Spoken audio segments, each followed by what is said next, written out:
I don't know how one of my coworkers was like, I don't know how people can listen to that. It's just noise. It's just garbage and all that stuff. And I was like, okay, so let's play it. And I played it on my phone and I said, listen to how, the intricacies of that guitar work and all this, that. And I got into it and I was like, you guys don't actively listen to music, do you? And it was like an epiphany for me that some people just, they just, music is just there Yep. and it's Yeah. just in the background. And it's just this kind of intangible part of their lives. And it doesn't really mean that much. And so, what we want to do is we want to teach people how to actively listen to music. Yep. You listen to a song very closely and you pick up on something that'll make you hear it in a different way and make you appreciate it for different reasons. So that was kind of the inspiration for why we decided to share these conversations with the world.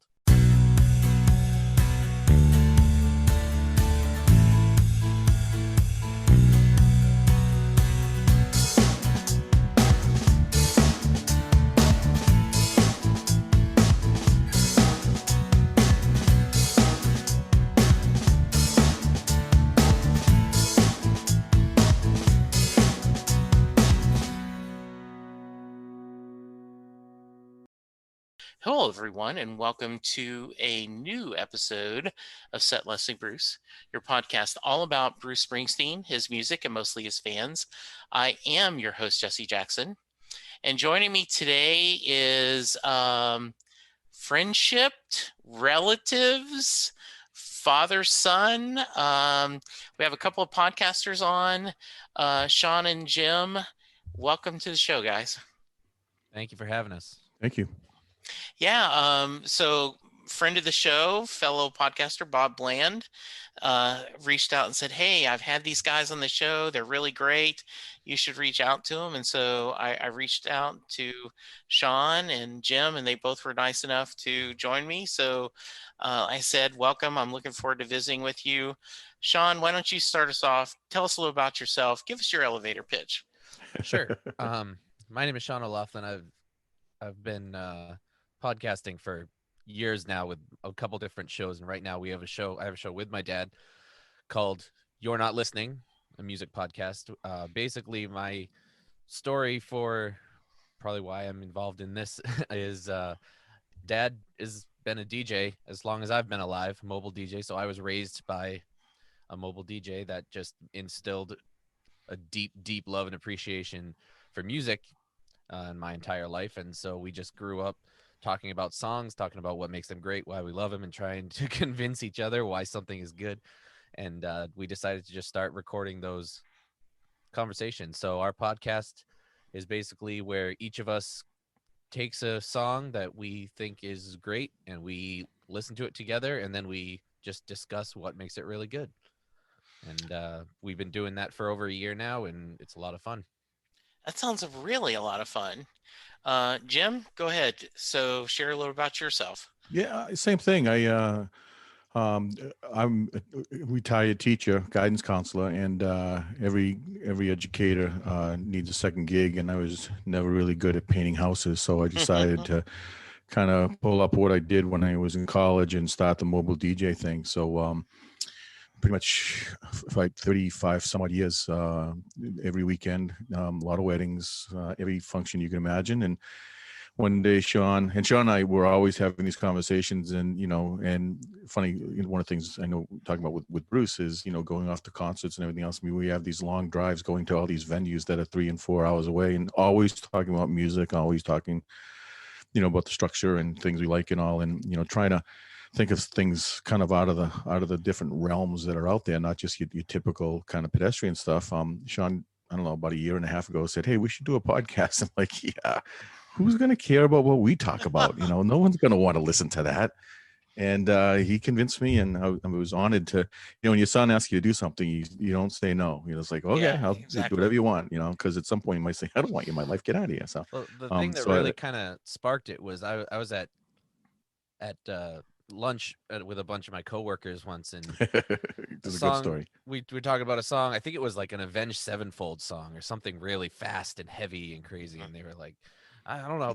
One of my coworkers was like, I don't know how people can listen to that. It's just noise. It's just garbage and all this stuff. And I was like, okay, so let's play it. And I played it on my phone, and I said, listen to how, the intricacies of that guitar work and all this, that. And I got into it, and I was like, you guys don't actively listen to music, do you? And it was like an epiphany for me that some people just, music is just there. Yep. And it's just in the background, and it's just this kind of intangible part of their lives, and it doesn't really mean that much. And so what we want to do is we want to teach people how to actively listen to music. Yep. You listen to a song very closely, and you pick up on something that'll make you hear it in a different way and make you appreciate it for different reasons. So that was kind of the inspiration for why we decided to share these conversations with the world. Yeah, and the hearing it differently was not only the epiphany, but the old, oh, well, I wonder if other people kind of feel the same way or would respond to us kind of breaking it down that way. And we come from, even though we're very connected with music, we come from two very different directions. Shaun's a musician. He's disgusting. He can pick up any instrument, and a week later he's mastered it. I hate him for that. And I, as a mobile DJ, in a background, as a guidance counselor background in psychology, could figure out patterns and things that work, and I push buttons. So I don't have the musical talent. So he comes at it from a structure point of view, a musical point of view. And I come from a listening point of view and kind of pulling together. So we bring different talents to the table, and don't always agree, but it's always usually a pretty good conversation. And we even see things differently on different songs that we discuss on any given day. And in fact, at some point we'd love to have you come on, and you pick a song. I'm going to guess it's maybe going to be a Bruce song. And what we do is we bring in guests and we ask them to kind of break it down the same way, and we'll have the same kind of conversations and share the same kind of things that we do as well. So it's fun. It's fun. I'd be honored to do that. Yeah, love it. Yeah, we would love to have you. And I may surprise you and bring a John Hyatt song. Or, somebody. Okay, that's good. That's good. We can talk John Hyatt all day too if you want. That's all right. You do that, and I'll bring a Bruce song, and I'll go. There we go. Best of both worlds. It was interesting, right? Because I've done that a couple of times where, to celebrate the 5th anniversary, I had my partner who does the Doctor Who podcast with me, and we said, okay, if you have the TARDIS, which is the time machine that is used in the show, what 5 concerts would you go to in the past? And, and Charles said, well, this is going to be boring because you're just going to pick 5 Bruce shows. And I said, no, I'm going to only limit it to 1 Springsteen show. So, wow. And so we did that discussion. All right. So I have so much to start with, but I've got to start. Oh, no. Oh, no. You can't go back. You got to give us the 4 or 5 that you chose on that. Come on. Or do I have to go find out that? Do we have to go listen to that particular podcast and listen and find out that way? Like, that's not a good teaser, Jesse. Come on. Well, okay. Well, hang on. I've got to.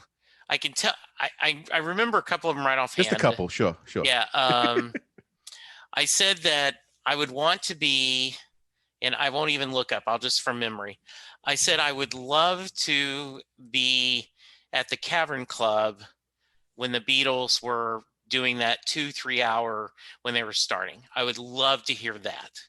Right. Oh, nice. I said that the night that Rick Rubin heard Johnny Cash and they met afterwards to talk about the American recordings and what he thought he could do with Johnny.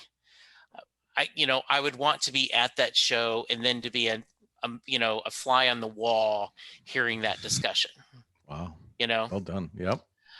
I was lucky enough to see Harry Chapin once in concert before he died, but it was him alone. It was Lake Charles, Louisiana. There was bad weather. The band couldn't make it. He showed up with his guitar, did a 2-hour set. It felt like you're in his living room. But I picked a show with him with the full band. I would have loved to hear him with the full band. And then the Bruce show I picked was on the reunion tour when the Madison Square Garden, and where they did the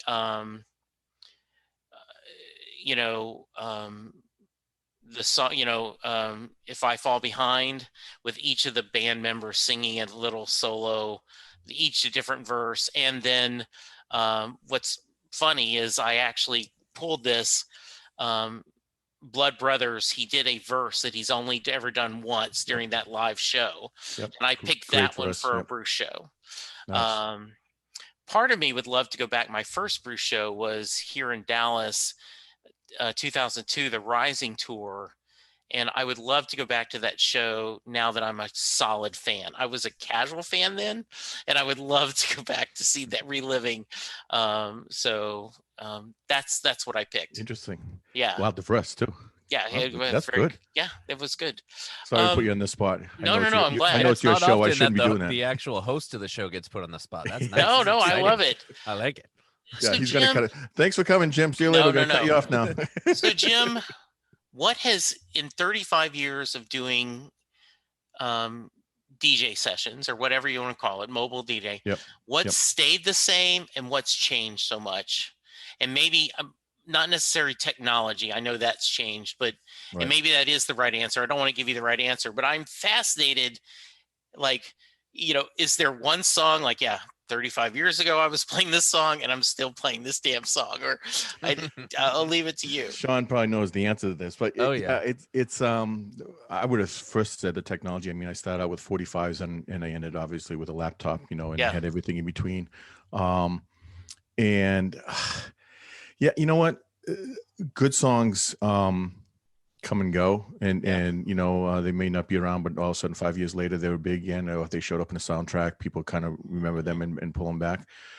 And as a DJ, and Sean's going to nod and giggle at this, like, when people would come on up, or when you're meeting with them, especially if it's a bride and groom with somebody, and they say, you have to play these songs, these are required, or somebody requests it. When they ask for Celebration, you nod and say, oh, that's a great song. And Old Time Rock and Roll. Oh, Love Shack. Great show. Yeah, right. But Love Shack wasn't there when I started, though. These were, and then September by Earth, Wind and Fire, I would say, were the top three.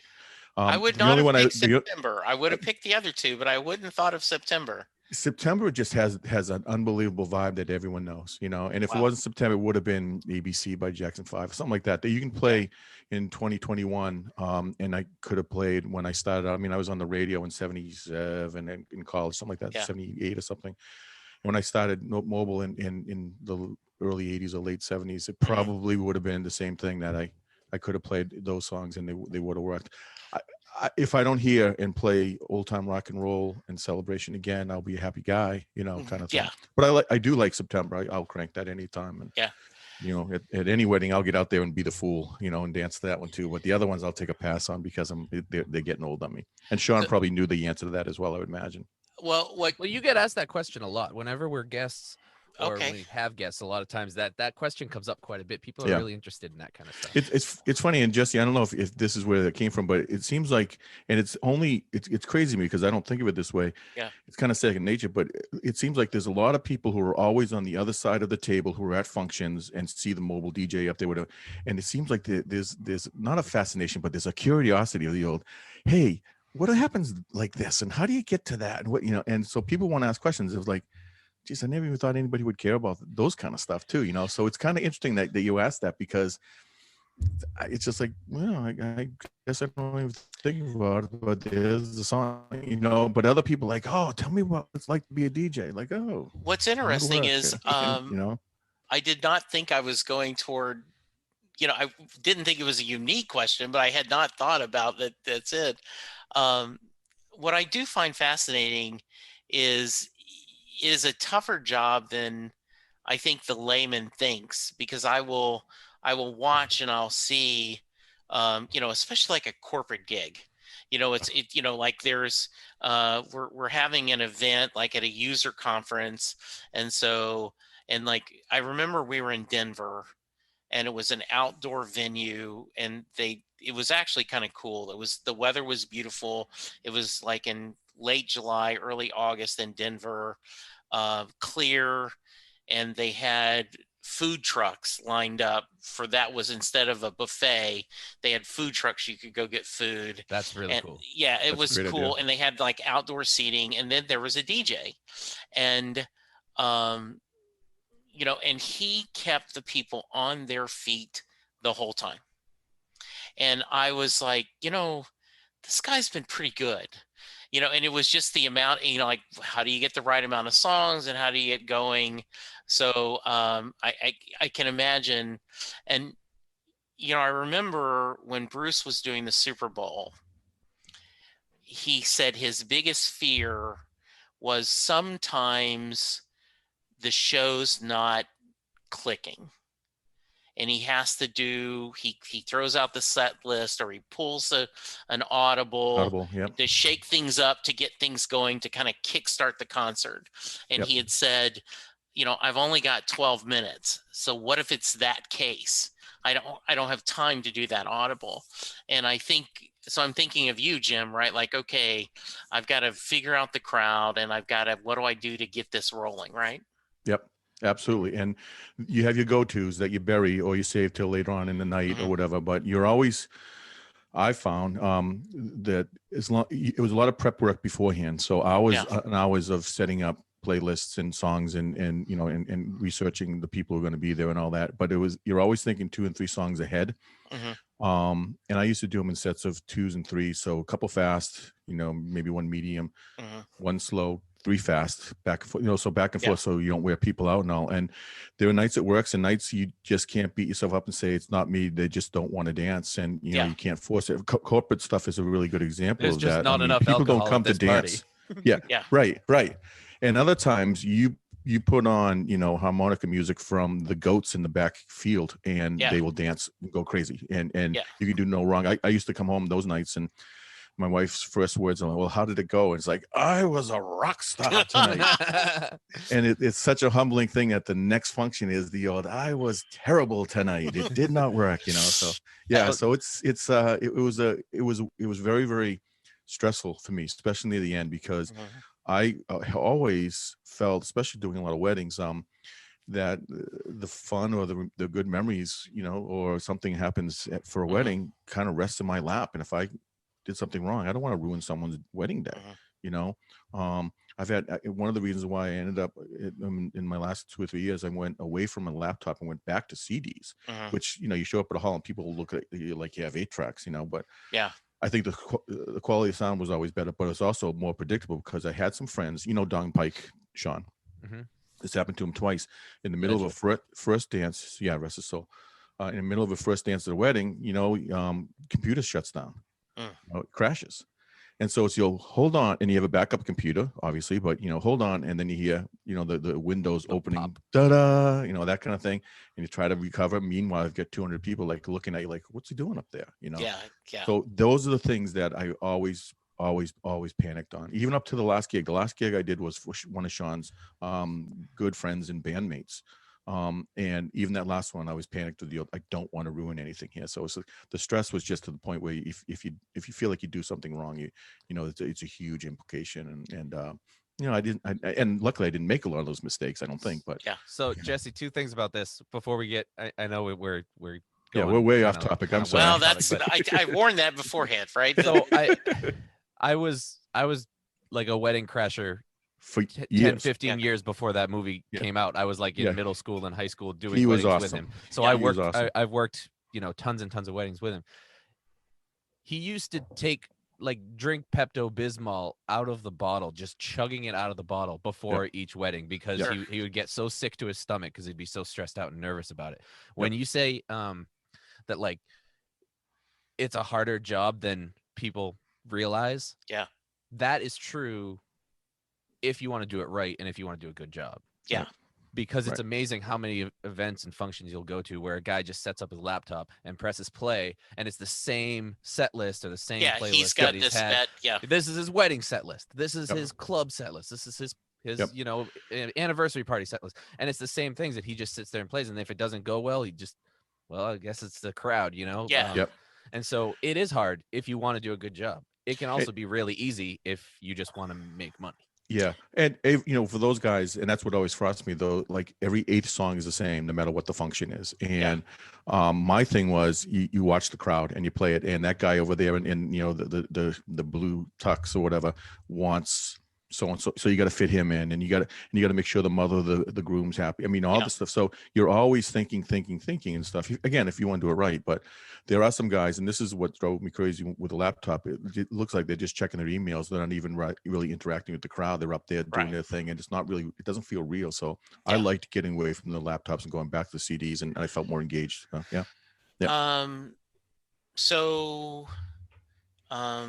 And you know what? I'll bring it home back. I'll bring it Yeah. home for you. I have to say, in the 35 or so years, I played very little Bruce during the course of my career, Yeah. even though it was always a favorite. A lot of times, I always tried to mix it up during dinner or cocktail music, and not play not play the typical Kenny G crap or Yeah. whatever. I always want to try to play something different. So I would play OAR, a Gaslight Anthem, or something, and try to Yeah. spring a Springsteen song that people wouldn't expect at a wedding. Like, oh, this is going to be good, you know. We But not a lot of Bruce during the course of when danceable stuff over the course of weddings or functions. there was one of the last corporate things I went to, it was an 80s theme. And we were like, Bruce, play some Born in the USA, blow Dancing in the Dark. So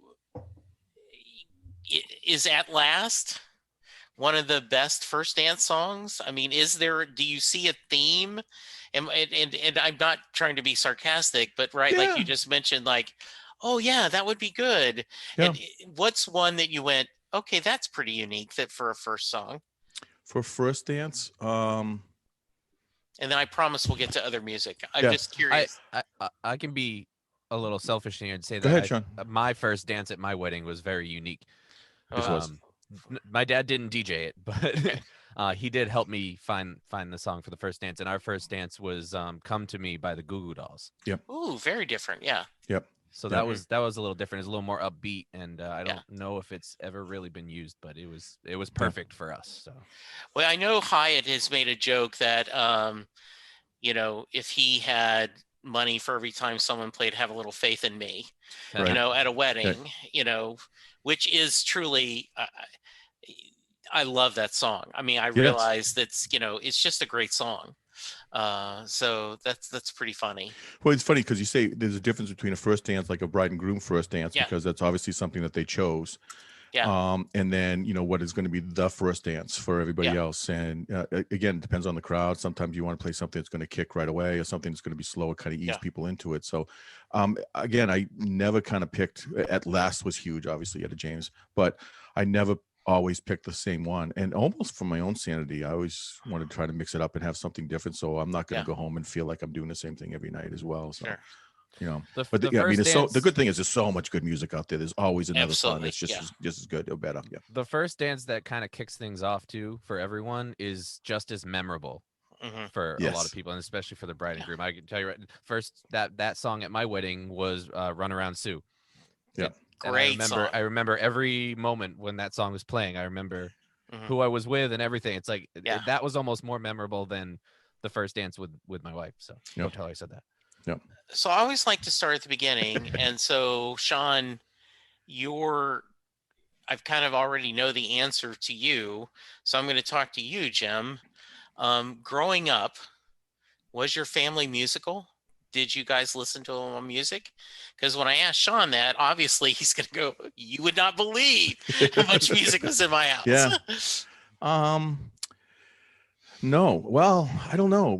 My dad died when I was really young, when I was 6. And so I never really knew him. My mother was, well, I guess, if I had to say it, I guess now thinking about it, my mother was a great dancer, and she had this thing we used to call, her name was Ruth, and we used to call her, she was doing the Ruthie. And she would do this twist, and bite her bottom lip and lean her head back and just and do this thing, and there's actually a line in a song that Shaun danced to with my wife, his mom, at their wedding, The Wish. Pulling, aunts and uncles pulling you up off the couch to do the twist, and that's what reminds me of it is my mother doing that. So she was very musical that way. My sister was a dance teacher and a dance person. She's an incredible dancer. She still is, isn't she? She is, yeah. Teaching? And my brother was he's a great dancer too. But he was huge into music. He might have been some of my early influences. I can remember on the little hi-fi in our room that we shared, playing Righteous Brothers or Ray Charles or some of the other things that I know he liked, and Sugar Shack by Jimmy Gilmore. For some reason, I remember that all the time with him. So I guess without even thinking about it, probably was just kind of, infused and instilled at a younger age for that. Yeah, good point. So, Shaun, I love the idea of The Wish as a song for your mom. Yeah, tears, crying, everybody. I imagine. So It's a long song though. You don't realize how long yeah, that no, song it is until is. everyone's And watching so you dance to it. so I remember listening to it on the car, and I started crying. Hmm. And so I called my mom, Hard not to. Yeah. and my mom didn't get it at all. What? The Wish? What Jesse Wayne? What are you talking about? You know? And it's like, oh, Jesse just Wayne, not Jesse. Jesse Wayne. yeah, Jesse Wayne. Yes, in one word, Jesse Wayne. So so like, well, just how you doing, mom? You know. So that's pretty good. Um, so did your love of music, Shaun, come from your dad? Yeah, I mean, my mom loves music too. She's just Yeah. not musical. Okay. She has.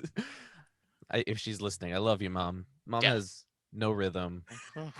and she loves the really cheesy pop music Yeah, from the she's big 50s into and pop. Yeah, 60s, yeah, and she does love music. you She's know, good. she Yeah, was like yeah. huge Blondie fan, and all of the really kind of Mhm. cheesy pop Partridge stuff. Family, As, and as we Yeah. say on our show, she likes the stuff that's like deep in the cheese, Okay. and and so she's always loved music, and there was just always music playing everywhere we went. And my yep. sister was big into musical theater, so Mhm. she would be singing all the time and all this.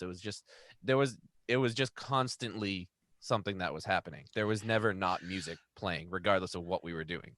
Did you ever have any sense of rebellion, like wanting to do music that's different than what your parents liked, or you just embraced it all? Probably, but hard to because dad's into everything.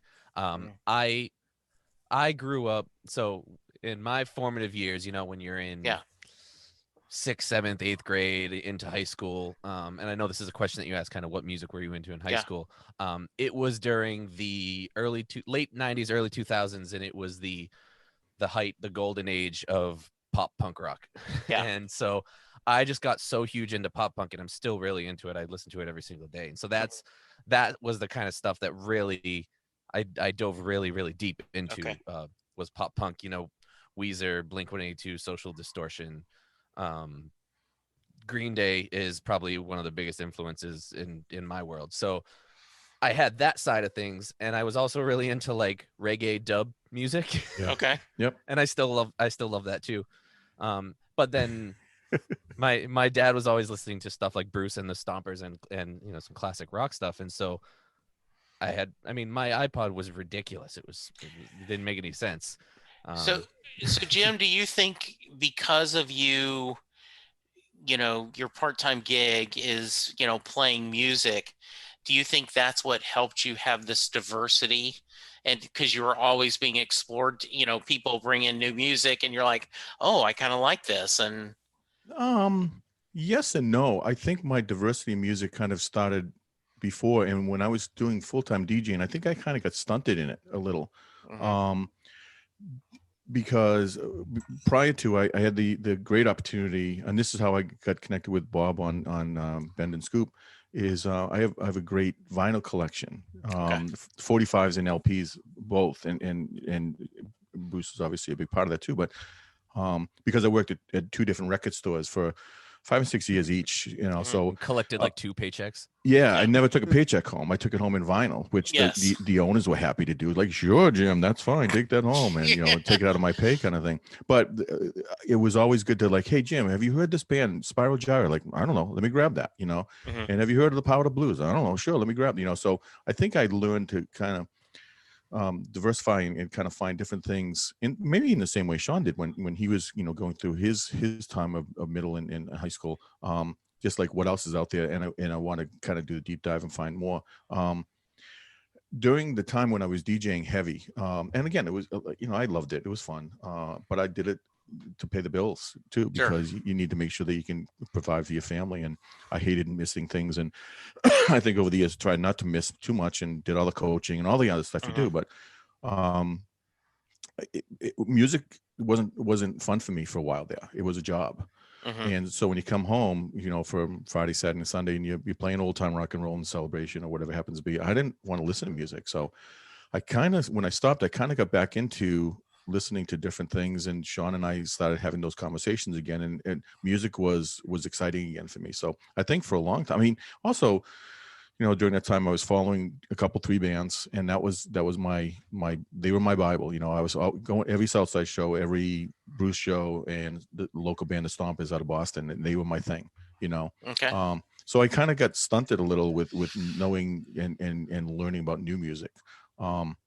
And Shaun was growing at the same time doing this. And, he was never a rebellious, like, oh, I'm going to go listen to this because you don't want me to. Yeah. He was always hungry for something else, because while he was listening to his stuff and I was, playing other stuff, and, we make every trip we go on, there's always a CD or a cassette or, an iPod list, something like you have to listen to the vacation list. And then on weekends, he's coming to work with me, and playing weddings. So, never rebellious, just he was always hungry for more. And he played in the band, and plays guitar and trumpet and tuba and all that kind of stuff too. So did you start playing band in high school, Shaun? I got my first guitar, speaking of the Wish, my parents bought me my first guitar when I was in, I want to say 7th grade, probably. It was a crate package, the whole thing, amp, guitar, gig bag, strap, everything was probably like $100. So the way that most people start when they're kids, and played a couple, mashed a couple power chords and some talent shows at school, and then started a band, started a pop punk band in high school, and did that for a few years, played in a couple bands with kind of a few of the same people. And then I just kind of did stuff on my own through college, didn't really do too much, just kind of played for myself. But then at the end of my college career, I had a couple of my fraternity brothers who they would play music together, and they hooked up with a couple cats from Berkeley that we knew through mutual friends, and they started a band, and they said, hey, we're looking for a bass player. And I said, hey, I have a bass that I got at a pawn shop back in high school. I'll try it. I'll play bass, sure. Yeah. My punk band in high school ended up needing a bass player, so I switched from guitar to bass. And so I was like, yeah, I play bass, let's do it. And I played with that band for a handful of years. We Killed it. We got really popular in the Boston area really quickly, got some serious followings, and almost won a competition to go play at London Calling with Paul McCartney. Wow. It happened too fast. All of that stuff kind of happened over just a couple of years, and so they were very good. It fizzled out. It didn't. We had someone that one of our guitarists had a panic attack and had to quit, and then we had trouble replacing him, and then our singer went and started working with someone else, and so it just kind of fizzled out. But probably some of the most amazing years of my life playing music around Boston, Providence. So the reason I asked is, and I appreciate the story, and that sounds fun. My wife's older brother, Ralph, is about 10 years older than Linda. And so the heyday of the garage band in the 60s, right? Like he's graduating high school like in 67, 68, had a garage band, played at he's Bruce. He played at the CYO. He played at the, the different, the American Legion. All these different things. And her dad, Ray Carroll, would drive them when they were still in high school, and he'd play with the little lights. But what Ralph loves to tell is at 16, he's the only kid that had to report his $50 to the IRS. Dad, Ray Carroll, made him do the paperwork. And Ralph's like, what? And so I laugh at that all the time. That, That's serious. Yeah, Ray was serious. Yeah, so was it. So Jim, how did you discover Bruce, and what about him spoke to you? It's funny that question of when you listen to high school. For me, it wasn't Bruce at the time. I graduated at 75, which obviously was a Born to Run time and all that. Yeah. But I was probably, I want to say, sophomore in college, 77-ish or so, and a buddy of mine and 2 other friends, crazy college kids, living in Massachusetts. It's the day after Christmas. We just had a 2 feet of snowstorm. And it's like, let's go to Florida. So we jumped in. My buddy Brian Raymond's Duster, hooked up an 8-track underneath his seat, and everyone brought a couple 8-tracks, and he happened to bring, he was into Bruce at the time. He happened to bring Born to Run, Wild and Innocent, and Greetings. And we all took turns, and whoever was driving had the option of it's my choice kind of thing. And so Sure. the three of us were complaining, like, oh, what is this guy? This is terrible. I don't know. And by the time I think we hit the border in the Sunshine State, we were all fans and never looked back after that. So That's great. That's a good story. That That's was neat. fun. And so you grew up with Bruce in the house, right, Shaun? Yeah, I think it was probably the first. My dad probably made sure it was one of the first things I heard after I was born. Yes. Yeah. You had a Born to Run pin on the outfit that you came home, with the sneakers hanging from the end of the guitar. Wait, hold on. Yeah, hanging from on your shirt coming back from the hospital. Yeah. He probably still has it, right? You're gonna love this. Okay. Oh, okay. This is my guitar strap. Okay. This is the guitar strap from my crate. You guitar. You have the same strap? The very first strap I got in like 7th grade. Look at this. Oh, I love that. That is can't awesome. see it. Yep. Oh. Yeah, there we can. Yep. Oh man, There it that's is. awesome. Got that pin on the strap right there. Yep. Yes.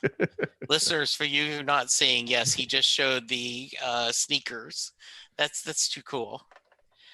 You talked about overhearing it and hearing it over and over again, Jim, but can you articulate why, even after that trip, you started like checking out and learning more about the music? Well, I first off, I was a captive audience, Okay, yeah. and I had a really good salesman in my buddy Brian, who would explain why we had to love this. And Yeah. and it's still my favorite. I think the one that made me fall in love more was the Wild and the Innocent album. Mhm. And then, of course, you try to get to some shows. And it was in between a couple of those years when there weren't a lot of shows, but Mhm. around Darkness and all that. And then fast forward to when I was in college, my junior year, started going to the River shows, Okay. many of them, and drive all night and racing in the street. And there was one point at a show in Boston, and I ended up getting tickets fairly close to the stage, which is always a challenge, as we all know, with any kind of Bruce show stuff. But just getting in the building, never mind getting close. And there was a moment during Jungle Land when it was the moment of the old, I know now why people like this guy, and why I'm going to get into it so much. During Jungle Land, it was just Clarence wailing on the sax at the end, with that crazy solo. And Springsteen was up on the piano with the one spotlight on him, get the image here, and just pumping his fist to, on the beat, while Clarence is just wailing away on the sax. Is like, okay, I'm in. That's it. And then from there on in, and then during college, it was always, you're always like one step away from greatness, because Southside would do the college tour. Well, you saw Southside a million times, and he came, and you got a chance to meet him, and Eddie Mannion and a bunch of other guys. And then John Cafferty was in the area, so like, okay, I'm gonna go see Cafferty, and it's almost Bruce. And then you gotta love Bob Seger in the early days, and it's not almost Bruce, but it's not, and stuff. So it was always kind of like there, but it was always that was the top of the mountain kind of thing, and probably those years in college is when it all kind of started to formulate, and it just kind of got cemented my last couple of years in college, and then we were in, and then then you bring your daughter and your son and your wife along for the ride, and it's on. So yeah. So it's interesting how much it evolves from there. Like, other bands that break off as an influence from him, for bands like the Gaslight Anthem, which is my absolute. Brian Fallon is my Bruce. Yeah. You got to understand, like, that's my generation's Bruce Springsteen, and I am completely obsessed with them. And that was the first. I made sure that a song by the Gaslight Anthem was the first song that my recently born daughter heard. Okay.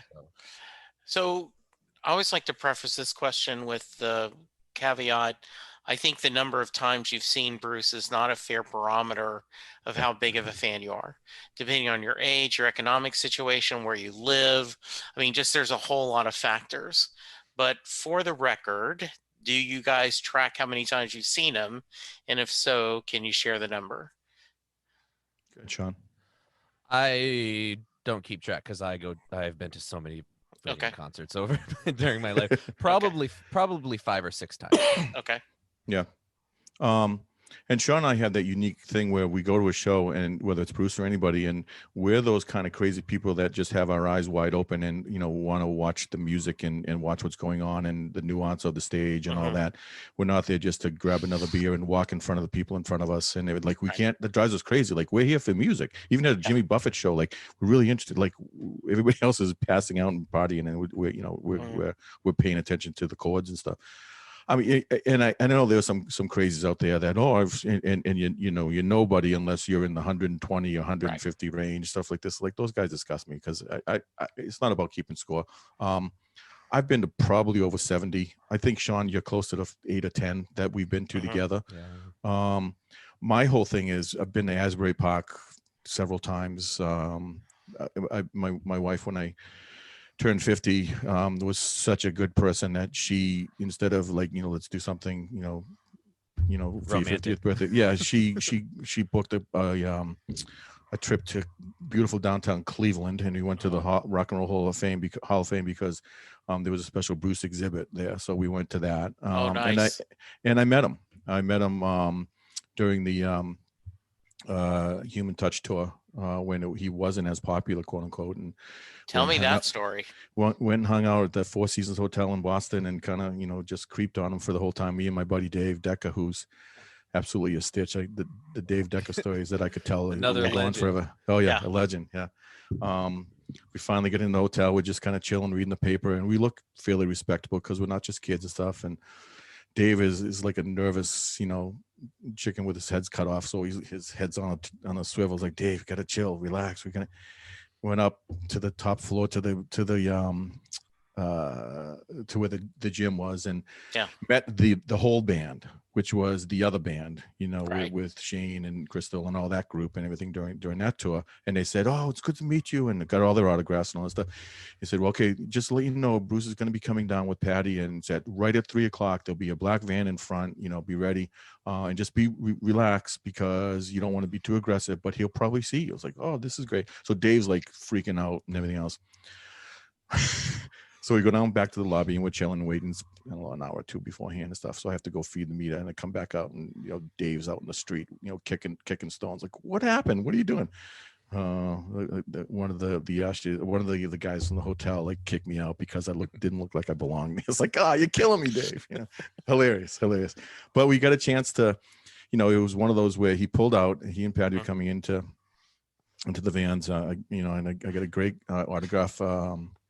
Of he and Roy Bittan on a in fact I have it here on the Badlands sheet music. Oh, nice. I'll show it to you in a second. But so he came out, and literally his bodyguard who I can't remember his name, but he wrote a song for when he passed away a couple years ago. Terry. Yeah, right.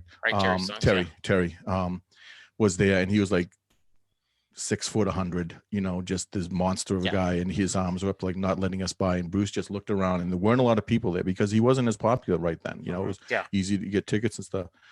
And he just kind of gave the nod, and all of a sudden, Terry's arms went down, and the seas parted, and we went in. And we sat in the van with them for almost 20 to 30 minutes. Wow. Talked music, got autographs. One of the things I've learned over the years with artists is you bring them and give them something. You don't just ask for something from them. Yeah. So I had some really cool pictures of them when he played in UMass, that some really good views of a guitar that I guess was pretty rare. I guess the image of a man standing under like sideways under a street light playing guitar. And it was like some famous guitar I think is in Rock and Roll Hall of Fame right now. And I brought him pictures, and he was showing Patty like, "Oh, I've never seen that before." So she was very interested, and we talked a little bit, and said our thank yous. And Dave was puking, falling all over himself. He was hilarious, and I was trying to be the cool guy and stuff, and shook his hand, and said, "You come to the show tonight?" It's like, "No, we couldn't get tickets and anything else." And we were hoping to say like, "Well, here's some," but he never stepped up. And everything. But we didn't need to at that point. So I mean, I base my Bruce-ness on situations like that, or going to Asbury Park, or in circumstances like that, as much as oh, I've been to so many shows and I've been in the pit, and there are shows that I had tickets to and I chose not to go. I didn't want to go. Let's be serious.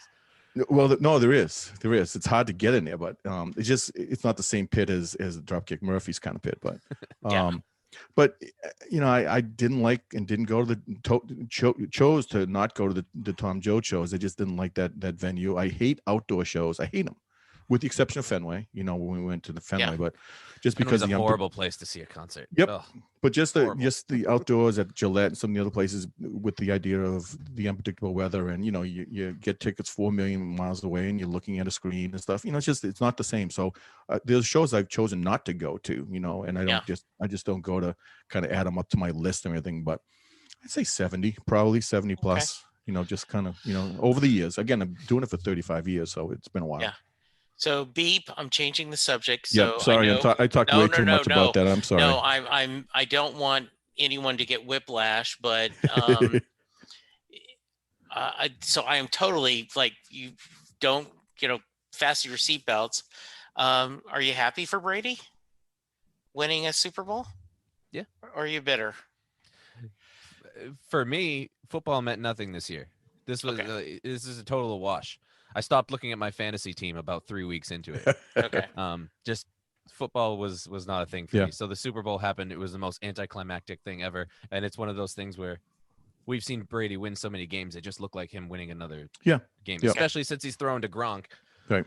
Yeah. It felt like a Patriots game. And it was a boring game. It was a boring game. It was boring. Yeah. Yeah.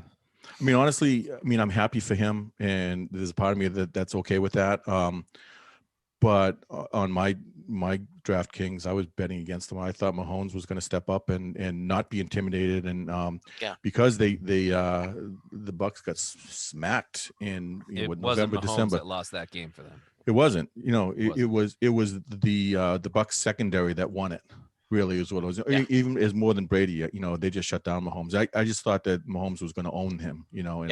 But no, I'm happy for him. It's fun. Good. I'm just curious. Yeah. We're no not no as bitterness passionate. that he left us and everything else. Yeah. Sean and I are both more Celtics and Bruins fans. Okay. Than Red Sox. I was more upset about Zdeno Chara leaving. Yes. Bruins. Right. Yeah. Right. Because I'm just curious, because it took Chris, my son, a long time to forgive Steve Nash for leaving the Mavericks. Like he took a Nash jersey and he put it on the fireplace, and he's like, traitor. I'm like, no, I mean, Cuban didn't sign him, and it's always inevitable. I mean, Johnny Damon went to the Yankees. Yes. Yeah. Yep. Years ago, and we thought it was the end of the world, and then next season you kind of just stopped caring. Yeah. Yeah. Okay. Yep. The coolest thing about the Boston teams is that's unique, and this because football is such a big thing in Texas as well. That it becomes life, and it's not just one sport in the Boston area. It's when the Red Sox are playing, the other teams will post things on social media like good luck, so they really do support each other. And then when one of those, I mean, it's almost like there's written rules. So when one of those quote unquote traders comes back and plays as a visitor, you cheer them the first time and then you boo them the rest of the time, but you give them the respect that they need. You don't have to cheer them like, you don't cheer for Paul Pierce the entire game. You cheer at the end when he makes a 3 or something like that. But he's the enemy now. Or Johnny Damon, you cheer when he comes up the first time, but the next inning is like now he's the enemy. Because he's a Yankee. So it's that kind of thing. But it's a healthy respect. And people understand it's the economics of it and also. Yeah, absolutely. I will tell you when Dirk retired and Larry Bird was there among all these they had all these legends there on his last kind of home game. That was pretty cool. Yeah. We went to Kevin Garnett's last home game in Boston and he didn't play. Yes. Because he was on a very strict schedule for that season of he'll play 2 games and he'll sit 2 games. And it just happened to fall into it's the Celtics' last game that season before he was retiring, and it fell into one of the games that he wasn't playing. And we thought for sure he was going to go in. Yeah, there was no way he wasn't going to play. He has to, exactly. Right? Yeah, like I would have bet that. that. So that was tough. Yeah. I bet And that the would. I entire was following game. him from the T-Wolves days, and Mhm. I loved Kevin Garnett, Yeah. and I Yeah. really wanted to see that. And but- the entire game, everyone's eyes were not watching the game. They were watching, anytime that, he got up to blow his nose, people were going crazy. Yeah, like and stuff, staring at, so- like, okay, yeah, this is gonna yeah. happen. This This is is gonna it. happen. Here it comes, stuff. And Yeah. it never happened, stuff. But yeah, Um, I forgot about that, Sean. Thanks for telling me. yeah. I forgot that. No, I So, that's a great story about meeting Bruce. Any other concert stories or stories from shows you might want to share? It's not necessarily Bruce. Yeah, I have a great memory from a Bruce show, and it was when Dad, one of the shows we went to, actually every show I've been to has been with you, it's for great. Bruce at least. And one of the most memorable ones is when we went to Albany. We drove. Albany's really far away, and I didn't realize how far it was. 3.5 hours. Yeah. Yeah. On a good Felt day. longer Yeah. than that. But yeah, Yeah. we drove there and saw him play at like the Egg, and then we drove back that night, and it was a school night. And Wow, that's a tough night. but Yeah. one thing I And wait a specifically, minute. And it was snowing. it was a snowstorm. Yeah, and icy on the way back. Oh. It was nasty. yeah, it was some dedication, let's say that. Right. But it was Christmas time, and I remember near Oh, the okay. end, it was maybe during the first encore or something, somebody threw a Santa hat on the stage, From the top and- balcony. Right. Mhm. and then everybody else in the crowd started throwing Santa hats on stage, and it was like raining Santa Claus hats onto the stage. And he looks at Clarence and he just goes, I think they're trying to tell us something. And so he picked one up and put one on, and they played a couple of the the ones that Santa Claus is coming to town, and Yeah. Merry Christmas, Merry baby. Christmas, Yeah, baby, yeah. which Yeah. they become some of the biggest Christmas songs Yeah. that you hear. And all those it was went really even from the back memorable. of the room made their way to stage. Everybody kept pushing them forward. Yeah. And, Yeah. and the I mean, the stage stage covered was with red and white. literally red. It was Yeah. covered with Santa Claus. Yeah. hats. That's It was hilarious. really, really cool. It was a Yep. cool moment. That's a cool night. That's Yeah, cool. it's funny. I was going to mention that too. That was fun, and it was a harrowing because you had school the next day, and I think you had basketball game or practice and everything else. Your coach would have killed you Yeah, for being out the night before or something. But yeah, it was a harrowing drive back at 20 miles an hour on a Mass Pike, in ice, but it was worth it, kind of thing. Yeah. Yeah. Yep. Yeah, that's great. That's It's funny wonderful. because Sean said that, every show he's been to, we've been together and stuff. One of the things that, and I don't even know why, but whenever I hear the song Badlands, I always think of Sean, Okay. and Well, I've always loved that song. That's been one of my favorite Bruce songs Mhm. my So whole life, whenever- as long as I've known it. and So, whenever I hear it, it's like, okay, Sean's thinking of me, I'm thinking of Sean or something, but there's something like, and I don't know what it is. Maybe that's because the first time we went to a show, that was what he opened with or something. I don't know, but Yeah. that's a song that always kind of gives me goosebumps, and I always think of this guy, so it's pretty cool. Yeah. That's love that very song. nice. love that song. Any thoughts on the Jeep commercial? It was a Jeep commercial. There you go. It was Fair good. enough. I mean, Yeah. it was a Super Bowl commercial. It was a, Yeah. a schmaltzy, heart-wrenching Super Bowl commercial. Well Bruce said. was in it. Cool. Yeah, that You was know? cool. All right, I so have a strong opinion about it, but good. I- Well, please. what I've written a few times today on social media is, because people are so galvanized still, and it's like, meet in the middle. I don't care about going to meeting with those Nazis there. Yeah. And other people like, oh, the Christianity because it was shown in the church. It's like, Yeah. What I've written a couple times is, I remember how I put it. I stole it from someone else. I wasn't creative at all. Yeah. But something like the whole reason why the Bruce Springsteen Jeep commercial was shown was, or is needed. No, it was shows how needed it was that there was a Bruce Springsteen Jeep commercial. So it's Yeah. kind of like, that's I what we agree. needed and stuff. Yeah, So absolutely. Yeah. I did a quick little episode talking about it, and like I said, I don't think going into the middle means you ignore the things we need to do as a nation. So Yeah. I have a couple questions about the podcast. Sure. How do you pick the songs?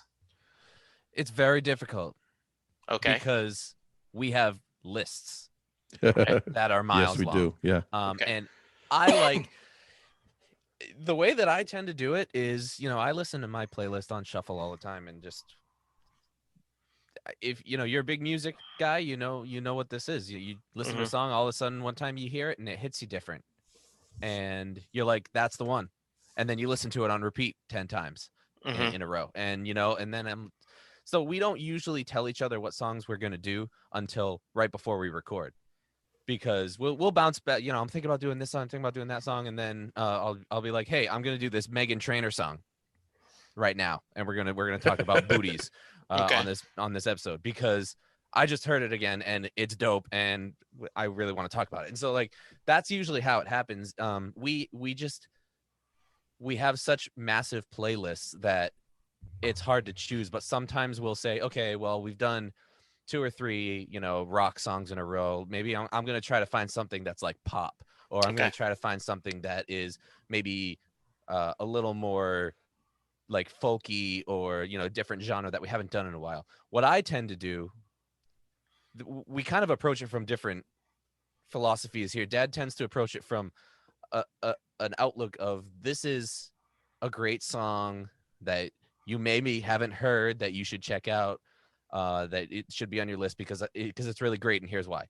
I like to take the approach of, you think you know this song, you think you don't like it, or it's super cheesy, but let me walk you through why it was so popular or why people Yeah. like it.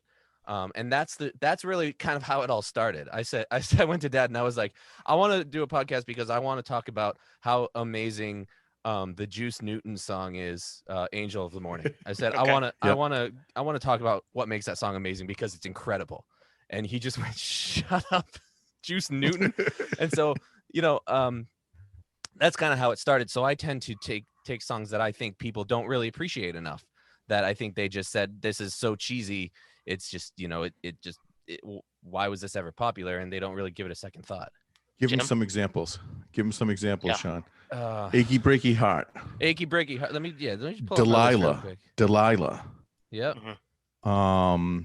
Thunder by who did Thunder, Shaun? Imagine Dragons. You had never Right, even Imagine heard that Dragons. song when we did I that. hadn't, songs that like, you're gonna do that, okay, let's go. And mine a little more predictable, and I try to not do something that's going to be either deep in the cheese or Yeah. oh, he's the old guy, so he's going to pick old song stuff, so we always try to mix it up that way. But Yeah, he you got pulls some- out these songs that I know, like, what? I mean, Okay, I can let's give you go. a little preview of stuff that we haven't done that's on my list here. Shadows of the Night by Pat Benatar. I love Pat Benatar. Okay. Istanbul, not Constantinople by They Might Be Giants. Let's see. Big Girls Don't Cry. Love Today by Mika. You Don't Own Me by Leslie Gore. Incredible song. Oh, that does seem. Yeah. Yeah, That right, Out of Hell. all over the map. Anything by Meatloaf, really. Yeah. Shout out to Sam for that one. Yeah. Yes, my wife loves Meatloaf. And just like, I try to find stuff that people. I try to get a good mix of songs that people know, and maybe could listen to a little bit closer and appreciate it more, and find kind of a newfound appreciation for that song. And I also try to mix in songs that I just love because I want to talk about what I love about them. and the name of the podcast again? The name of the podcast is You're Not Listening. Okay. It's technically You're Not Listening, a music podcast. We added that second part for SEO, but Okay. the main name of the show is You're Not Listening, or we call it YNL a lot for short. Yeah. Do you do And two songs every episode? Yeah, we each bring a song to the table Okay. every episode. Yep. Nice. And one of the things that we have in the queue, and we're waiting for the right moment, because we probably want to do it in person, because we do it now here at Like my this. house, and Sean's got a studio, in his house, is he, or I might do The Killers. Yeah, it's going What's to be the a song? joint thing. Right. What's the song by The Killers we want to do, Sean? So Thunder Road. yeah, so the story behind it is And Thunder Road is the other one. So the song Runaways by the Killers. Runaway, right. I was watching that on YouTube, just listening to it on YouTube, and I breezed through the comments, and someone said, one comment that was highlighted said, this song is this generation's Thunder Road. And that hit me like a ton of bricks. And I listened to it very, very closely after reading that. And there's a lot of really interesting similarities and continuities between those songs. And so at some point, we are going to do a lot of really, really deep listening to those two songs and compare them side by side on an episode. It's going to be epic. I don't know when we're going to do it, but I'm really excited to we got to that. gear ourselves up for that, because that's a special one. We've been talking about that for months now. Yeah. Oh, we can't hear you, Jesse. I muted myself. There you go. I did a series for a while. I did song battles. You Mhm. know, like "This Land Is Your Land" and "We Shall Overcome." Like, which is better for Mm. Bruce? And Oh, "Dancing in the Bruce's Dark." version of "This Land Is Your Land" is one of my favorite Bruce Right. recordings Yes. ever. I love Yes. that. And so I think that's going to be interesting. I just pulled this up and I just hit subscribe and I'm looking kind of at things you guys have done. That looks fun. Um, the I- I'm looking forward to now the Mary when I ask you the Mary question, because Mm. I'm now going like, okay, they should be able to give us some thoughts on this. Um, what's in the future for the podcast? You already talked a little bit, but do you like the format, what you're doing? Do you? Personally, I love it because I came up with it. So I Okay. wouldn't have tried to push Dad into doing it Hmm. if I didn't love it. But I love podcasting. I have a deep. I mean, that's what I do for my career, and my 9 to 5 is podcasting. So I love the format. I think we've really found something special. Having the father son connection and some stories that we share, and our personal opinions. Like you said, they're coming from different perspectives. So Yeah. I love it. We're gonna kind of just keep doing what we're doing. We were recently picked up by a podcast network called Pantheon Podcasts, Oh, an very nice. amazing podcast network. If you like music podcasts, check out pantheonpodcast.com. And there's a ton of shows on there for music lovers, all, and all music. Yeah. All it's music all related. music. They are Yep. the Check it out, HD Jesse. You love it. music podcast network, and Okay. Nice. so that was a really big boost of confidence for us. We must be doing something right if we get picked up by this network. So we're just chugging along. I just had my third kid, so Yeah. we're really trying to schedule and get things in when we can, but the consistency has been tough for us. But we're gonna just keep chugging along. And do you do any other podcasts, Shaun? I do. So I my first podcast I ever had was called Jump Off Time. I did that with a couple of my friends. It was horrible. We faded out and no one ever listened to it because we didn't have any direction or theme. Okay. It was fun. It was fun. So it was basically me and my two friends just talking about whatever, which just never works. But a podcast that I have now for my regular job is called Aquademia, and it's a seafood and sustainability podcast because I work in the seafood industry. Okay. Oh, And very my 9 to 5 basically podcasting about seafood. So if okay. anyone's interested in seafood, hit me up. Nice.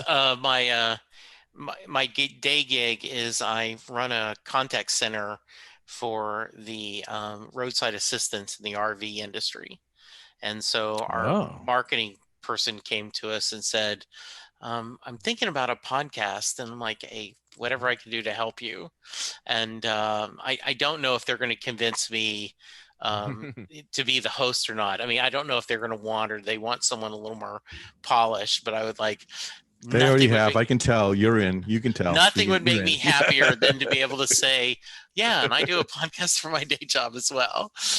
It's really cool when people say, "What do you do?" and you say, "Oh, I'm a podcaster." Yeah, that is Like very cool. that's your job. Yeah. All That's right. cool. What have I not asked you that I should have? Go ahead, Shaun. I don't know. I had some things I wanted to share. Please do. In some visuals. Okay. Oh, you didn't ask us what our favorite songs and albums were. I will say. Oh, okay. You Yeah, did please. mention I that, want to but hear that. Okay. This is my autographed. I don't know if you can see it or not. Yeah. It's always the best when there's visual gags in an audio medium. Yeah, Absolutely. right. Absolutely. Nobody Gotta can love that. nobody can see what's going on. Yeah. Like the pin and the Yes. autograph. Yes. And my Southside Johnny jacket in my background over here. So. Nice. Very nice. Well, you Nice. guys mentioned Badlands. While you're going, what other songs or albums? Thoughts on Letter to You? I love it so far. I haven't gotten a chance to really listen closely to it yet. Okay. I've listened to a few songs a couple times, and I like it. I enjoy it. It's not Tom Joad, so Yeah. I Yeah. need to listen more closely. For me, my top songs, every album sounds so different. So Right. my favorite songs kind of change depending on how I'm feeling, but a couple that always are mainstays on the top of my list is, of course, Badlands. We talked about Badlands and Thunder Road a lot. Yeah. Thundercrack is probably my favorite Bruce song. Okay. Mainly because of the amazing guitar solo in it.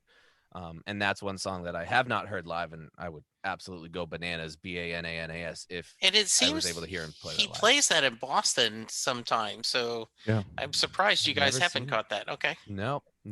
I've Okay. heard him play Ramrod, which I didn't think I would, but yeah, I've never heard Thundercrack, and that's one of Okay. my favorites. And then another one of my favorites is Incident on Okay. was it 57th Yeah. Street? Okay. I always want to say 52nd Street too. But Yeah, and exactly. yeah, I was gonna say 52nd too, but Yeah. the thing that gets me about that is pretty much I listen to the whole song so I can hear the piano at the end, which is some Yeah. of the most beautiful piano music I've ever heard in my life. Absolutely. I agree. Absolutely love that. And as far as albums go, the ones that came out during my middle school years were Live in New York, Okay. which I love, and I'll watch that DVD any day, anytime. And The Rising. Okay. I don't listen to The Rising very often, but when I do, it's one of those moments that kind of puts you back in that. And it's not emotions that you want to feel, Right. but it feels good to feel strong emotions, and that album takes me right there. So my father died on the 10-year anniversary of 9/11. And so I say that I listen to The Rising and Johnny Cash every 9/11 in just memory of the tragedy of the towers, and then to remember my dad. So yeah. Yep. How about you, Jim? Favorite albums and songs, and what are songs you haven't heard live that you'd love to hear? Yeah, actually, I thought about this because I listened to some of your podcasts and I knew these questions were coming, so I tried to figure it out. And it's hard because it's Thank you almost for like listening, by the way. Yeah, well, and thank you for what you do, and also sorry for your loss with your dad too. That's very powerful stuff. Absolutely. But it's like saying, okay, what's your favorite son, daughter, what's your favorite kid, kind of thing. It's Shaun, but that's it's okay. Shaun, right? Yeah, You don't need to tell the other. Yeah. Katie didn't ask you to be Yeah. on a podcast with her. Yeah. Yeah. No, hi, Katie. How are you, honey? I love you. It's funny because talk about your dad. I had and this is going to be a little bit of sacrilege for some of the Springsteen fanatics that are out there, but we had a similar situation that you know how Bruce is a healing factor a lot of times, and we lost a daughter, and I had 1 week where we lost a daughter who was stillborn, and my mom died 3 days later. Oh wow! In the same week, and a month later or less than that, about 3 weeks later, I'm starting a new job that's an hour and a half away. So the drive to and from work of this job I love, by the way, it was a great job down in Belchertown, Mass. But I would listen to a lot of Bruce, and it was the Lucky Town human touch kind of stuff. And there's some songs on those things like Roll of the Dice, Human Touch.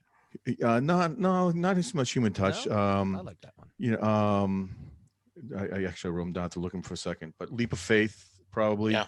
Roll of Dice, certainly want to maybe Local Hero. I mean, that kind of stuff, which I know is sacrilege for, true Bruce fans because they don't look at that stuff as the real stuff. Thunder Road is huge for me. Always has been, always will be.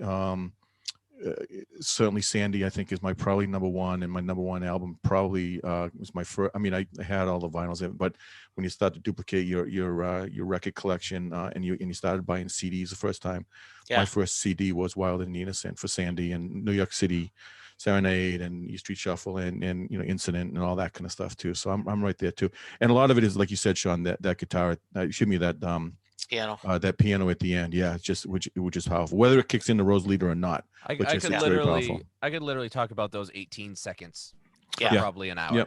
Yep. So before we recorded, I was talking to Betsy Hodges for a second interview, and I have this Songs of Your Life where there's 11 questions and you answer. Then the answer has to be Springsteen songs, and you can only use one song once. And so, and the song you could hear over and over again. She said that she believes that she goes, I believe that when you die and you're met by St. Pete or whoever, you can ask any question you want and get the answers. And some people may ask, who killed JFK, or, you know, whatever happened. She goes, my question is, how many hours have I spent listening to Thunder Road? She Okay. goes, because I cannot even imagine how many hours in my life I have listened to that song. So I get that. I get that a lot.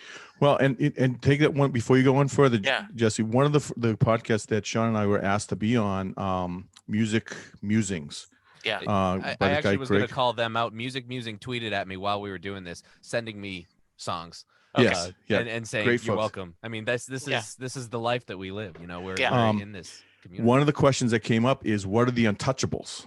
Yeah. What are songs that should never and can never be covered? And I said at the time, you know, we were talking about several different songs during the course of the podcast. That was our task during the day. But I've thought about this since I've been prepping for this and listening to you, and I'm thinking Thunder Road. Yeah. I don't know if it can be, and it's talk about sacrilege. I don't know if anybody should ever cover that song. See, I think it that might be song perfect. I think that song needs to be covered. I think people need to perform that song for themselves. Did you guys hear Melissa Etheridge tell that story during the lockdown about her? You know, she talked about that acoustical show. Have you guys heard the story she shared about that? I heard about it when back in the day when she was doing it, when the live performance. But I didn't hear it during the lockdown. Did she tell a different story? Or was it? Well, what was the story?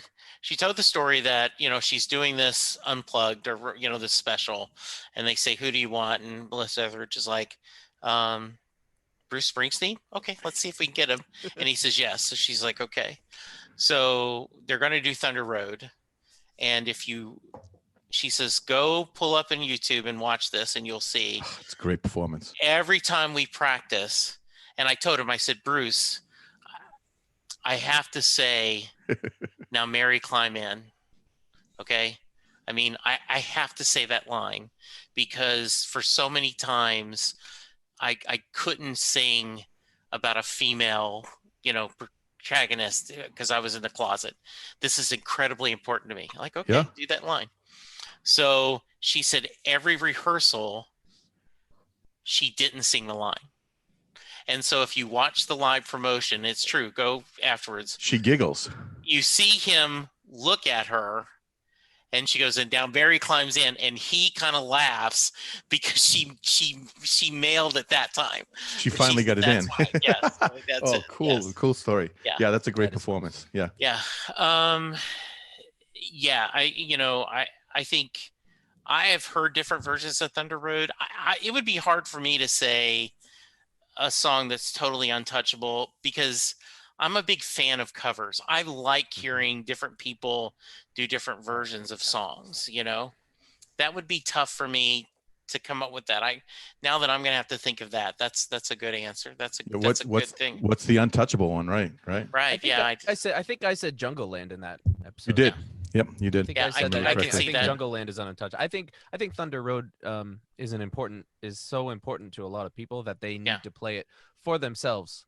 Yeah. Because it means something to everyone. But when you're thinking of like a song like Jungle Land, I can't think of anyone else that would be able to do that song in a way that is as anywhere near as impactful as it is. Yeah. So that was my answer for that. Right. Okay, that's a good answer. By the way, Jim, for what it's worth, when people ask me, "Land of Hope and Dreams" is my number one Springsteen song. Yeah. "Better Days" is number two. There you go. So yeah, I love "Better Days." It's just it's funny, and I hope that this is maybe a little evolutionary for me, but I find mine change. You know, the thing that I think if someone would say play a Springsteen song right now that you feel is an impact and you want to hear and it's one of your favorites, I would play "We Take Care of Our Own." I like the video. I've been to Asbury Park and I saw where it was all recorded and stuff, and that kind of touched me as well and stuff. But I love the message, and it's a great song that people I think sometimes miss because it's some of the new stuff. So, you know, I like the new stuff. I didn't love Western Stars. I like the movie. I didn't like the music as much. I love the film. Shaun, you've got to get on and watch on Apple TV. The Letter to You documentary. It's really good. Yeah, it's very good. It's very good. Have you guys seen Ted Lasso? on Apple? No. I don't Okay, have Apple B, TV. changing the subject. Okay, if you get Apple TV, the free 7 days, Yeah, so I you have can it. watch the Bruce documentary. Ted Lasso is a 10 episode. It's a 30 minutes, and it's Is you think it's going to be stupid. It's this American college coach goes to UK to coach soccer, and okay. it's Jason Sudeikis, and it ends up being amazing. Really? Just really, really good. Okay, I'll check that out. Yeah, check it Nice. out. Nice. All right. So if you are, and what was your sister's name? Katie. All right. Sorry if you're Katie or one of Shaun and Jim's friends and you're listening to this podcast for the first time, thank you. But it's time for the Mary question. So what the Mary question is Jay Armstrong is an honors English teacher in the Philadelphia area. He just recently retired. And he would take 2 days and have his honors English class break down Thunder Road lyric by lyric. They would look at all the themes. They would talk about the imagery Bruce uses. And at the end of the 2 days, he would ask the question, does Mary get in the car? So we'll start with you, Shaun. Does Mary get in the car at the end of Thunder Road? So I need a little context. I need some rules around this. Okay. Do I need to stay within Thunder Road? No. Okay, good. Yeah, you pretend you're a jazz artist and you can do whatever you want. All right. So there's a lot of gray area regarding continuity between Bruce's songs and the characters that he mentions. But going by the sequence of when songs and albums were released and the stories that he's telling, I'm fairly confident that that yes, she did get in the car and they rode out of the valley down to where the fields were green and rode down to the river. Okay. All right. Very nice. Him and Mary met in high school. Okay. That's when she got in to his car. I think it's the same story. So someone brought up the fact that on Racing in the Streets, that's another one of my favorites. She talks about Yep. she sits on her daddy's porch, and is that the porch that she walks on? You know, she dances across the porch, and I've never made that connection before, but that's great. All right, so you say yes, Jim. Yes. How about you? So before we go any further, I want you to see this is certainly a pandering. Okay. Okay, I don't know if you can see my picture now. Yeah, I think you turned your camera off. Yes, and do you see what my picture is now? My profile picture is of that? I don't. Well, I have. Okay. No, I don't. You don't? Okay. I was hoping that you were going to see that. It was going to surprise you because it is your T-shirt that's from your website, the Thunder Road T-shirt with the question of it. Okay. So, very nice. And with the question in the bottom. And my question is, what kind of car is she getting into? I mean, is it a '69 Chevy with a 356? Or? Absolutely, yes. Okay. All right. Okay. So thinking about this, I went back and forth, but I'd have to agree with Shaun. And what I wrote down and what I'm thinking is that she is in the car because he tells her to sit tight and take hold. So she's in the car already. She's sitting there. She, and then, when the epic sax solo kind of kicks in, I think it's a visual for them kind of triumphantly driving off into the distance with Mary in the passenger seat with the window rolled down as she's letting the wind blow back her hair. I love it. I don't think the sax solo would be as epic if it was sad that he was driving away alone. So she's in the car. She's sitting tight and she's taking hold. Yep. So she's in there. You just gave an answer someone else did. Oh God! I thought I was no. You Plagiarism. Gave a great no. A guy once was on the show and he said it depends. He said when the band does the full version, she absolutely gets in the car because the way it ends, the triumphant sax and the band playing that she's going away. When Bruce is solo, on the live album, the opener of the live album, she didn't get in. That's why he's kind of sad at the end. Na na na na na na. I'm like, okay, that's pretty genius. Yeah, that's a That's cop out. Nice try. She's in the car. yeah, No way. yeah. So then, if with the full band, if the sequel to that song is The River, then the sequel to the other version would be what for you? Yeah. Maybe. Yeah. Now, one of my favorite answers is the guy said, and you mentioned, he said, absolutely, they get in the car, they drive all the way to California, and Moonlight Motel is this guy mourning Mary's death, that they have spent a lifetime together, and that now then she's died after a long life together, and he's mourning her. That's the end of Thunder Road. Wow. People have way too much time on their hands, and they need a life. I mean, with that stuff. If you had that time on your hands, you would do that. Yeah, I But guess I'm so. saying Wow. this is the Wow. spoken by a man who does a podcast that breaks down songs. Yeah. I'm just saying. We got to get him on our podcast, Shaun. Yes. All right. No. We're not done because Okay. I'm turning the tables on you, Jesse. Okay. Have you answered the question yourself? Have you been asked the question by any of your guests? Absolutely. I say by far, I grew up watching Walt Disney movies, and I believe in a happy ending. So I absolutely believe she gets in the car. Nice. I believe that it's not a perfect relationship, but I think it's a good relationship. I actually asked the question, the couple in the river, if you ask them, would they say they have a happy marriage?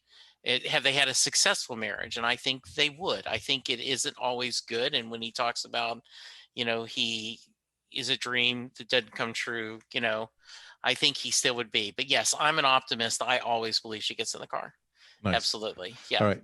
So 2 questions. Yes. Is it a '69 Chevy or it is a black Trans Am? Trans Am with the T-tops being blown off? Which car is she getting in? I don't know. I wonder. Okay. Yeah, that's a good question. Yeah. And what's your favorite Disney movie? Please say it's Jungle Book. Shaun. I love the modern. Put you on the spot. No. You're gonna laugh. I remember going to see Blackbeard's Ghost at the actual theater. Ooh. And I love that freaking movie with Dean Jones and Peter Ustinov playing it. My sister and I adored that movie. Wow. And so I guess that would be it. And the modern precursor to the Pirates of the Caribbean series. Yes, too, absolutely. Yeah, yes. there you go. Well played. Well played. Yeah, thank you. Sorry to turn the tables on. No. Always welcome. I love that. that. If someone wants to reach you, how can they? They can reach out to us on social media. At our handle on Instagram and Twitter is at YNL Podcast, short for You're Not Listening. They can find us on Facebook. Just search the name of the show, You're Not Listening. Or if you want to email us directly, you can email us at notlisteningpod. Is it Not Listening Podcast? I don't even. Yeah, we should know this. What's our email address? Do we have an email address? You're not listening.com. No, yeah, ynlpodcast.com. Right. Okay. And, but we're on all the social media not listening platforms. pod at gmail.com. Yeah, we're on all the listening platforms, the typical podcasts. Yep.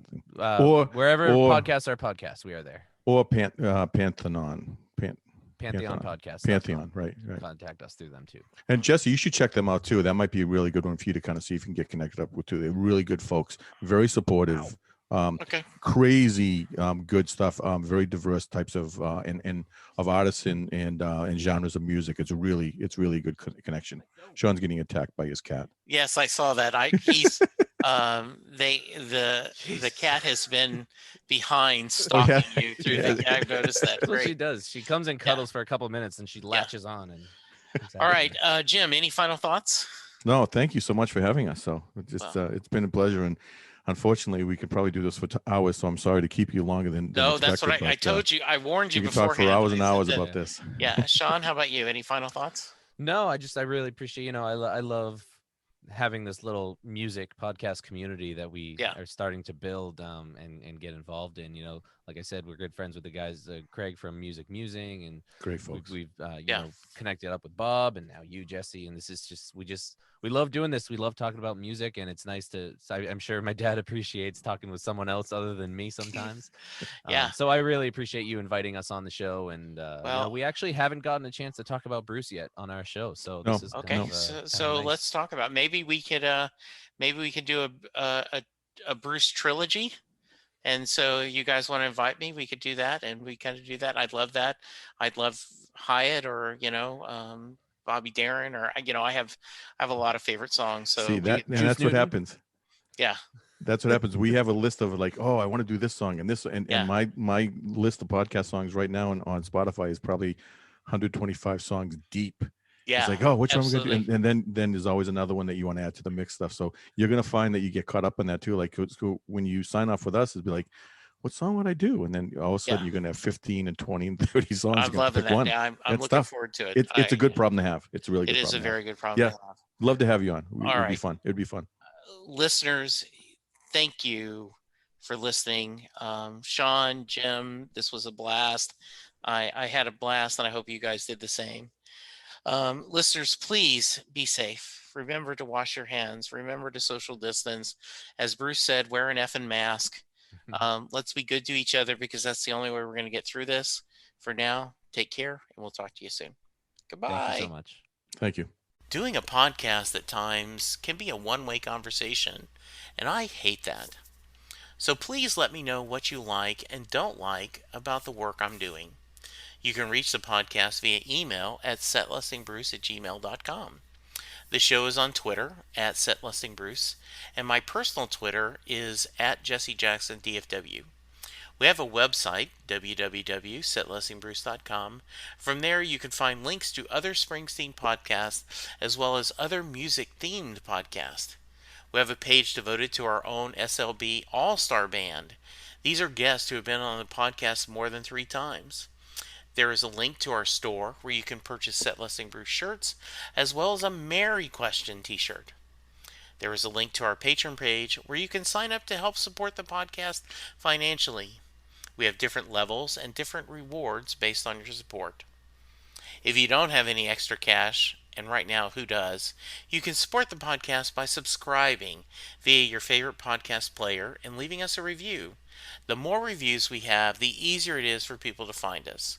And please tell a friend about the podcast, especially if they love Bruce or music, because it will make a difference.